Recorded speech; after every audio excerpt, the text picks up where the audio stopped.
O enigma da vida e da morte. Para onde os mortos vão? A vida não surgiu do acaso, mas pela ação de Deus. O Todo-Poderoso criou o homem e a mulher e colocou-os no Jardim do Éden, pois ele havia estabelecido um maravilhoso projeto para a raça humana em que não haveria angústia, sofrimento ou morte.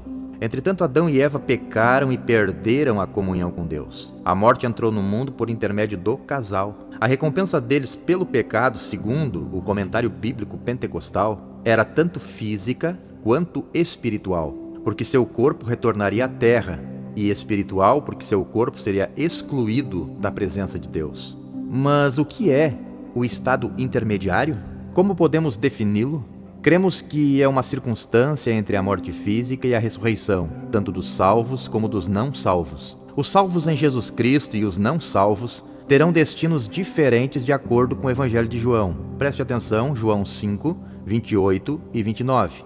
Não vos maravilheis disso, porque vem a hora em que todos os que estão nos sepulcros ouvirão a sua voz, e os que fizeram o bem sairão para a ressurreição da vida, e os que fizeram o mal para a condenação. Após analisar acerca do que a Bíblia afirma a respeito do destino dos mortos, podemos afirmar que não existe purgatório, sono da alma e nem tampouco reencarnação. Depois da morte, segundo lemos em Hebreus 9, 27, segue-se o juízo divino. Aqui quem vos fala é o evangelista Danilo Zang, e mais uma vez estamos aqui compartilhando com você uma mensagem de edificação, uma reflexão, enfim, uma curiosidade à luz da Bíblia Sagrada. Quero convidar a você neste momento que ainda não é inscrito em nosso canal, inscreva-se no canal, ative o sininho das notificações, deixe seu like, compartilhe esta mensagem com mais pessoas e é muito importante o seu comentário.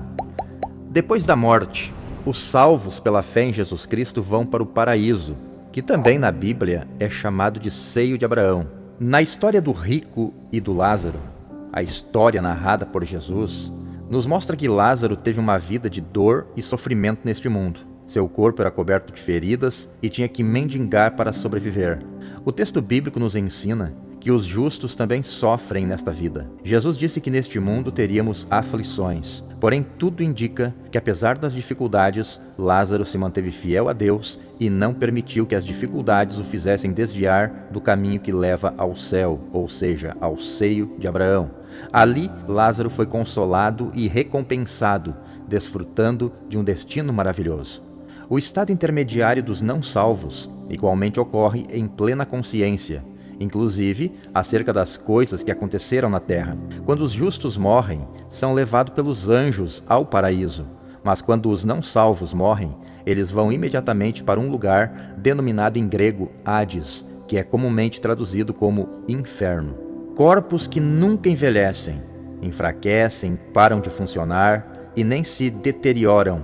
É isso que acontecerá com aqueles que ressuscitarão para a vida eterna. O fato de que Jesus ressuscitou e que nós um dia também ressuscitaremos é a nossa expectativa. Existe uma esperança de vida eterna para aqueles que entregam suas vidas a Jesus Cristo e procuram vivê-la segundo a sua palavra. Uma das temáticas principais dos ensinos e pregações dos apóstolos era a ressurreição de Jesus Cristo. No Evangelho de João, o Senhor prometeu que um dia nós ressuscitaremos.